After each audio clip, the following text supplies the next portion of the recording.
Hi అండి, నేను doctor B Nageswararao, consultant orthopaedic surgeon, Raghavendra hospitals Boinapalli. ఈరోజు మనం ఈ ఫైబ్రోమయాల్జియా గురించి వివరంగా తెలుసుకోవడానికి ట్రై చేస్తున్నాము. ఈ ఫైబ్రోమయాల్జియా అనేది అసలు ఆ కండిషన్ ఏంటి, ఎలా ఉంటుంది, ఎందుకు వస్తుంది అనేది మనం ఇంతకుముందు వీడియోలో అనేది చూసాము. ఈ వీడియోలో ఎవరిలో ఈ ఫైబ్రోమయాల్జియా ఎక్కువగా వచ్చే అవకాశం ఉందో మనం ఒకసారి చూద్దాం. ఈ ఫైబ్రోమయాల్జియా అనేది ఎవరిలో ఎక్కువగా వస్తుంది అని అంటే, ఆల్రెడీ ఫ్యామిలీ హిస్టరీ ఉన్నవాళ్ళు, ఆల్రెడీ కుటుంబంలో మెటర్నల్ సైడ్ కానీ అంటే అమ్మ సైడ్ కానీ నాన్న సైడ్ కానీ ఆ పేషెంట్ వాళ్ళ బంధువులు ఎవరికైనా ఇలాంటి కండిషన్ ఆల్రెడీ ఫ్యామిలీలో ఉన్నట్లయితే ఆ పర్సన్స్ కూడా వచ్చే అవకాశం ఉన్నది. దాంతోపాటు పేషెంట్కి ఇంతకుముందు తెలియకుండా ఏమన్నా ఫిజికల్ ట్రామా జరిగినట్టు, అంటే సడన్గా యాక్సిడెంట్ అవటం, అంటే ఎప్పుడైనా యాక్సిడెంట్ అవటం కానీ సడన్గా ఏమైనా షాకింగ్ ఇన్సిడెంట్ ఏమైనా ఫ్యామిలీలో జరగడం వల్ల తను సైకలాజికల్గా కూడా కొంచెం ఇబ్బంది పడటం లాంటివి ఏమైనా జరిగి ఉంటే వాళ్ళలో వచ్చే అవకాశం ఉంటుంది. అలాగే వాటితో పాటుగా ఇంకా అంటే పేషెంట్కి ఏమైనా రుమటాయిడ్ కండిషన్స్ లాంటివి ఏమైనా ఉన్నా కానీ, ఎస్ఎల్ఈ అనేది ఒక రుమటాయిడ్ కండిషన్ ఉంటుంది, అలాంటి వాటిల్లో కానీ వచ్చే అవకాశం ఉంటుంది.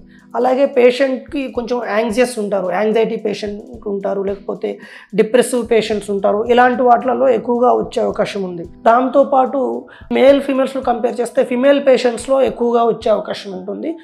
దాంతోపాటు ఇంకా మిడిల్ ఏజ్డ్ పేషెంట్స్, ఒక 30-40 ఇయర్స్లో ఉన్న వాళ్ళల్లో నుంచి కొంచెం ఆ మిడిల్ ఏజ్డ్ పేషెంట్స్లో ఇది ఎక్కువగా వచ్చే అవకాశం ఉంటుంది. ఇది వచ్చిన వాళ్ళు ఎలా బిహేవ్ చేస్తారు, వాళ్ళ సిమ్టమ్స్ ఏముంటుంది అనేది ఒకసారి చూద్దాము.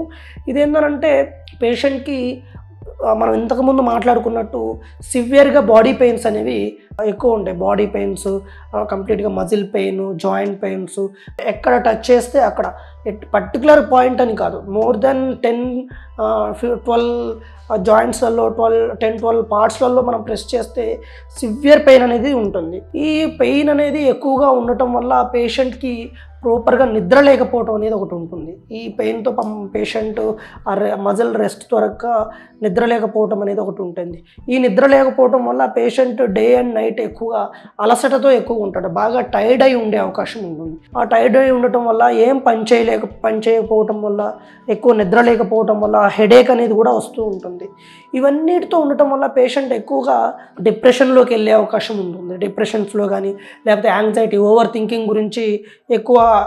థింకింగ్ ఎక్కువ వచ్చే అవకాశం అనేది ఉంటుంది. అంటే ఒకదానికొకటి రిలేటివ్గా వస్తూ ఉంటుంది. అలాగే ఇంకా పేషెంట్స్ మనకి ఏం చెప్తారు అని అంటే, ఈ చేతి వేళ్ళల్లోనూ కాలి వేళ్ళల్లోనూ తిమ్మిర్లు ఎక్కువగా వస్తున్నాయి, లేకపోతే మొద్దు బారుతున్నట్టు ఉంటుంది అనేది మనకు ఎక్కువ చెప్తూ ఉంటారు. దాంతోపాటు ఈ నిద్ర లేకపోవడం, ఇవన్నీ యాంగ్జైటీ, వీటి వల్ల డైజెస్టివ్ సిస్టమ్ కూడా ప్రాపర్గా ఉండదు. దానివల్ల పేషెంట్కి డైజెస్టివ్ ప్రాబ్లమ్స్ వచ్చే ఇబ్బందులు కూడా ఉన్నాయి. ఇవన్నీ పేషెంట్ మనకి హాస్పిటల్కి వచ్చినప్పుడు చెప్తూ ఉంటారు. బేసిక్గా ఏంటంటే ఈ పేషెంట్ దీన్ని మనం ఎలా చూసుకోవాలి అని అంటే, ఈ ఫైబ్రోమయాల్జియా పేషెంట్ హాస్పిటల్కి వెళ్ళినప్పుడు ఇవన్నీ చెప్పినప్పుడు మనం అన్ని రకాలుగా పరీక్షలు చేస్తూ ఉంటాము. పరీక్షలు చేసినప్పుడు ఏంటంటే, ఏ పరీక్ష చేసినా అంటే జనరల్గా బాడీ పెయిన్స్ ఎందుకు వస్తాయి అన్నట్టు మనం కొన్ని పరీక్షలు చేస్తాం. కావాలంటే బోన్ పెయిన్స్ బాగా ఉన్నాయంటే ఎక్స్రేలు తీయటం కానీ, లేకపోతే బాడీలో విటమిన్ డి, కాల్షియం లెవెల్స్ ఏమైనా ఉన్నాయా, లేకపోతే రుమటాయిడ్ ఆర్థరైటిస్ లాంటివి ఏమైనా ఉన్నాయా, లేకపోతే యూరిక్ యాసిడ్ లెవెల్స్, ఏమైనా షుగర్ లాంటివి, ఇలాంటివన్నీ చేస్తూ ఉంటాము, పరీక్షలు చేస్తూ ఉంటాం. ఒకవేళ రుమటాయిడ్ పేషెంట్ అయితే రుమటాయిడ్ యాంటీజెన్ అనేది పాజిటివ్ ఉంటుంది, రుమటాయిడ్ ఫ్యాక్టర్ అనేది పాజిటివ్ ఉంటుంది. బట్ మిగతా పేషెంట్స్లో చాలా మందిలో ఈ బ్లడ్ టెస్ట్లు కానీ, ఎక్స్రేలు కానీ, ఎంఆర్ఐలు కానీ, అంటే ఎంత ఇన్వెస్టిగేషన్స్ ఏది చేసినా కానీ ఆల్మోస్ట్ నార్మల్గానే వస్తుంది. సో పేషెంట్ కూడా ఆలోచిస్తూ ఉంటాడు, అరే నాకు చూడటానికైతే ఇంత సమస్యతో బాధపడుతున్నాను, బట్ డాక్టర్ దగ్గరికి వెళ్తే ఇన్ని పరీక్షలు చేసి నాతో ఇంత ఖర్చు పెట్టించి రక్త పరీక్షలు చేసేసి, ఎక్స్రేలు చేసేసి, ఎంఆర్ఐలు ఇవన్నీ చేపించేసి కూడా నాకు రిపోర్ట్స్లలో అంత బాగానే ఉంటుంది అని చెప్పేసి వాళ్ళు కూడా ఆలోచిస్తారు. అంటే నేను కరెక్ట్ డాక్టర్ దగ్గరికి వెళ్ళానా, లేకపోతే ఇంకెక్కడికైనా వెళ్ళాలన్నా, ఇంకా వేరే హయ్యర్ సెంటర్కి వెళ్ళాలన్నా, లేకపోతే అన్నట్టు ఉంటుంది. సో ఇది ఏంటంటే, ఈ కండిషన్లో ఏంటంటే ఈ రిపోర్ట్స్ అన్నీ ఆల్మోస్ట్ నార్మల్ ఉంటుంది, వాళ్ళు చేసేది కూడా ఏం లేదు. బట్ వాళ్ళు ఇది ఫైబ్రోమయాల్జియా అని ఒకటి ఐడెంటిఫై చేయటం అనేది ఒక్కోసారి ఊర్లలో ఉన్న డాక్టర్లు కానీ, క్వాక్స్ కానీ వీళ్ళు ప్రాపర్గా అది డయాగ్నోస్ చేయకుండా పేషెంట్కి ఎక్కువ టాబ్లెట్స్ ఇస్తూ ఉంటారు. సో పేషెంట్ కూడా ఒకసారి తెలుసుకోవాలి ఏంటంటే, ఇలాంటి ఒక కండిషన్ ఉంటుంది, ఈ కండిషన్లో పేషెంట్ సఫర్ అవుతుంది కానీ రిపోర్ట్స్ అనేవి నార్మల్గా ఉంటాయి. సో అది మనం పేషెంట్ కూడా కొంచెం అర్థం చేసుకోవాలి.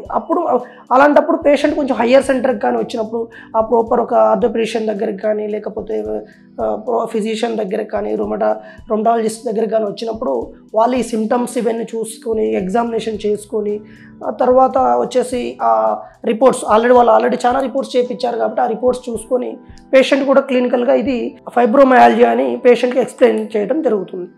దీనికి ట్రీట్మెంట్ అనేది ఎట్లా ఇవ్వాలి ఏందనేది మనం నెక్స్ట్ దాంట్లో చూద్దాం. Thank you.